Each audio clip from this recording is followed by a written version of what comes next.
So stay tuned for THQ's Frontlines.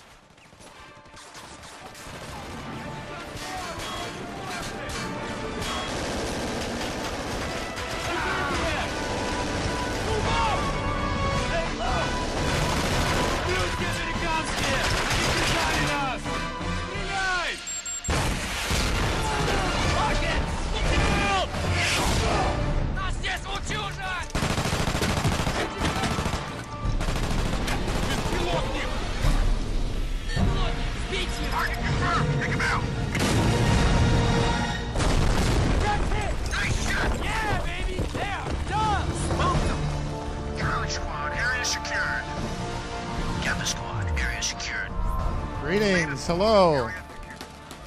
Welcome to the Frontlines Fuel of War I-31 presentation. My name is Dave Votypka from Chaos Studios. Very excited to be in the UK, very excited to actually present to a big group of gamers. Often we show the game to the press exclusively before it's released, but this will be great. You guys can ask questions, we can show you the game live. So I'm really looking forward to that.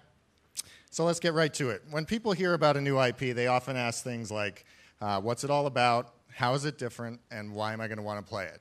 So as we go through, I'm going to try and answer those three questions for you, as well as giving you a chance to ask your own questions. So when we talk about Frontlines and what it's all about, it really has to be started on the story and the setting, because that really drove a lot of what the game is today. The game is set 20 years in the future, nearly 20 years in the future, based on these resource wars between the superpower nations. And this wasn't an idea that we just pulled out of our back pocket as a we need a story for a video game. It was actually, we researched this and really tried to think of what the world's next great conflict might be and why it would result. So as we were doing this research, we kept coming across this theory of peak oil. And if you've heard about peak oil, basically it states that once global peak oil production reaches its maximum and all the main oil wells are discovered, supply is going to drop and never return to its usual levels. And when that happens, demand, of course, is going to rise, and price is going to rise. And this is scary in the way that, okay, fuel, petrol for our cars will be very expensive, maybe unaffordable even. But what about heating our homes or all the products that we make from oil, the plastics, the asphalt for our roads, food fertilizer, the transport of this food across countries and across oceans? So what would happen if those things started to crumble down? And a lot of people think that a new Great Depression would result, sort of a new dirty 30s, a new 1930s. And whenever there's depression, there's strife, and we all know that strife can lead to war. And we all also know that war can lead to video games, so here we are. So on that note, I'd like to show you an intro cinematic to the game. It's done in a graphic novel style storytelling, talking about the events from 2008 to 2024, where the game takes place. So welcome to the world of Frontlines. Something's happening. We've known it for a long time. The West knew it. Serious problem. America is addicted to oil. It's inconceivable to me that our children will be able to maintain the American way of life, and that the world will be full of resource-based wars of all kinds. The East knew it. Successfully completed, it will provide for a significant increase in the volume of oil supplies from Russia to China. We've known it for a century. There is no doubt about our absolute and complete dependence on oil. Without oil, civilization as we know it could not exist. Oil was running out. It's what we grew up in. Post-Middle East, post-peak oil, post-everything. What they called the long emergency. It started slow. Little things at first. Lines at the pump. That hot summer of 2008, when the blackouts started lasting weeks. The avian influenza hit in '09. I got taken out of school when there wasn't enough vaccine. They said it would get better. Something would save us. Biofuels, solar power, cleaner nuke plants, maybe. The Depression hit in 2012. Africa ran out of food, then we did too. People stopped trying to do anything about the problems and just tried to survive.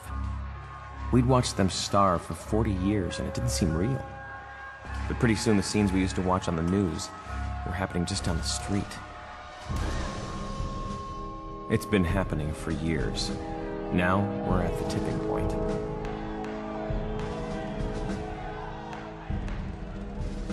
I was 16 when the Chinese and the Russians figured out they'd rather fight us than each other. We didn't waste time forming the coalition. Now, we're staring each other down across the last wells in the Caspian. I left school for the affiliated press and they sent me overseas. Out here in Turkmenistan, you can see it clearer. In little prefab towns the oil boom left in Central Asia. This is where it's going to happen. In towns too small to have a name, built in 2 weeks by oil industry contractors.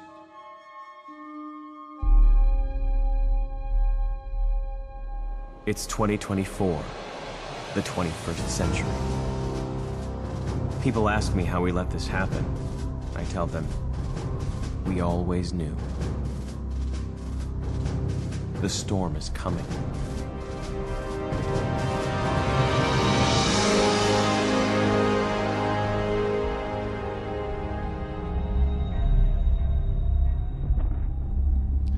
All right, so now that you're all depressed, I'm going to bring you back to the land of excitement. So we're going to hop into a single-player mission. I'm going to do about 20, 30 minutes of single-player playthrough and show you a lot of different features of the single-player game. Then we'll jump into a multiplayer map and then do the Q&A after that. So this is the second mission in the game where the player is following with a squad throughout the game, and the reporter you just saw in the intro is actually one of the main characters in the game and delivers you a lot of the story as you go. So the opening cutscene here will show you some of the recurring characters you'll see in Frontlines.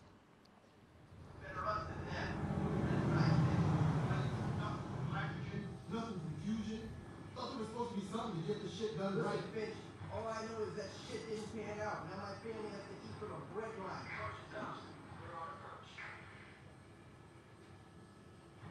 All right, men, listen close. For those of you who haven't yet had the pleasure of my command, listen close.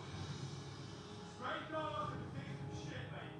First we get drowned in Alaska, then Red Star ambushes our asses in goddamn Turkmenistan. Well, no, it's our turn to do our real business. To make the Red Star wish they stayed the hell home. Because we are straight dogs. We get peasant and we get disorganized. That's what I want to hear. Once we're on the ground, command will be patching in with a final mission there. Back your gear and get ready to deploy.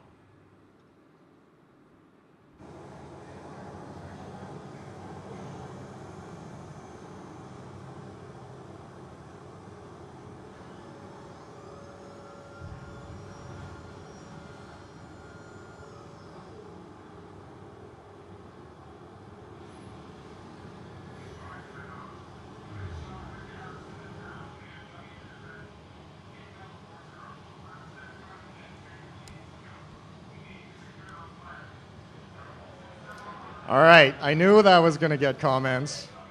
I'm actually not going to play the whole thing in God mode, but bits of it. So I'll show you what death is about in Frontlines as well, because that's actually a different feature of the game. When you die in Frontlines, time doesn't stop and go backwards, and you have to redo the same thing over and over. You actually just join or embody a different soldier in the division and continue the fight, so you're constantly chipping away at the battle. So at the beginning here, we're assaulting this town, and there's a Red Star tank factory way at the back of this mission. And so we're going to start off showing you the sort of infantry combat and how the different experiences range throughout this mission here. So if we can get some volume, please.